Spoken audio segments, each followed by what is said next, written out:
దాంట్లో లిటిగేషన్ క్వశ్చనే లేదు. ఉమ్, ఇది ఆ చట్టం పద్ధతి. ఇంకోటి, దాంట్లో ఏదన్నా వస్తే ఆ లాస్ అయినోడికి ఇన్సూరెన్స్ ప్రభుత్వం భరిస్తుంది. ఉమ్, ఇది అందులో ఉన్నటువంటి విధానం. దాన్నే అమలు చేస్తా దానికి జగన్ తన పేరు పెట్టుకున్నాడు, భూ సురక్ష హక్కు అని చెప్పేసి. అనవసరంగా బొమ్మలు వేసుకుని చెడగొట్టుకున్నాడు. వీళ్ళు అదే అమలు చేస్తున్నారు. అట్లాగే డిజిటల్కి సంబంధించినటువంటి మీటర్లు అవి వద్దు పగలగొట్టండి అన్నారు. ఇప్పుడు అవే ఇంటింటికి పెడుతున్నారు, షాపులకి పెడుతున్నారు. ఏది ఆగట్లేదు. కరెంటు ఛార్జీలు పెరిగితేనేమో జగన్ వలన, తగ్గితే నేను పెంచట్లేదు అని చెప్తారు. అలాగే ఇంతకుముందు జగన్ టైంలో పెరిగింది, అది జగన్ పాపమే, అప్పుడు చంద్రబాబు వల్ల కాదు. అదొక ప్రపంచం. మనం వింటుంటాం, నమ్మేవాడు ఉంటంత వరకు ఆ మోసం జరుగుతూనే ఉంటది, జరిగిపోతూనే ఉంటది.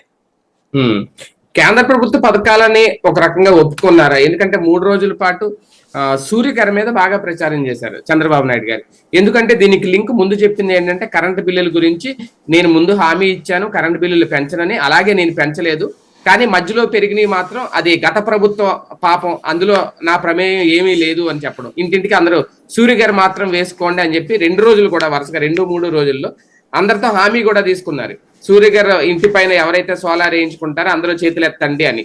ఏంటి దీని వెనక వ్యూహం? ఏం లేదు.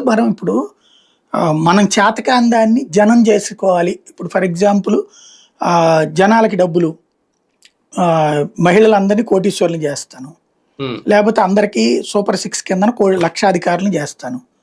P4 అన్నాం కాబట్టి దీన్ని మర్చిపోండి. P4 ఎవడో డబ్బులు సందాయిస్తాడు, మీరు తీసుకుని బాగుపడిపోండి, మీరు అందరు లక్షాధికారులు అయిపోయి నా పేరు చెప్పుకోండి. అట్లాగే ఇది అంతే. కరెంట్ ఛార్జీలు పెరుగుతూనే ఉంటాయి. పెరిగితే జగన్ తిట్టుకోండి. అదే సందర్భంలో కరెంటు బిల్లులు తగ్గాలంటే సూర్యగారు దానికి కూడా 2 లక్షలు 3 లక్షలు డబ్బులు కట్టాలి.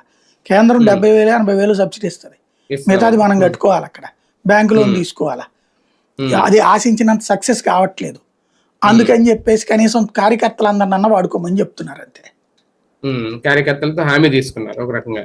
కానీ ఒకటి సార్, కడపలో నిర్వహించడం ఈసారి అంటే ఇంకా 2 ఏళ్ల తర్వాత మళ్ళీ ఇంకో మహానాడు జరుగుతుంది నాకు తెలిసి. అంటే వీళ్ళు దిగే లోపు, అదే ప్రభుత్వం మారే లోపు, లేదంటే ఎలక్షన్ వచ్చే లోపు, అప్పుడు అనౌన్స్ చేస్తారా వర్కింగ్ ప్రెసిడెంట్ గురించి? ఈ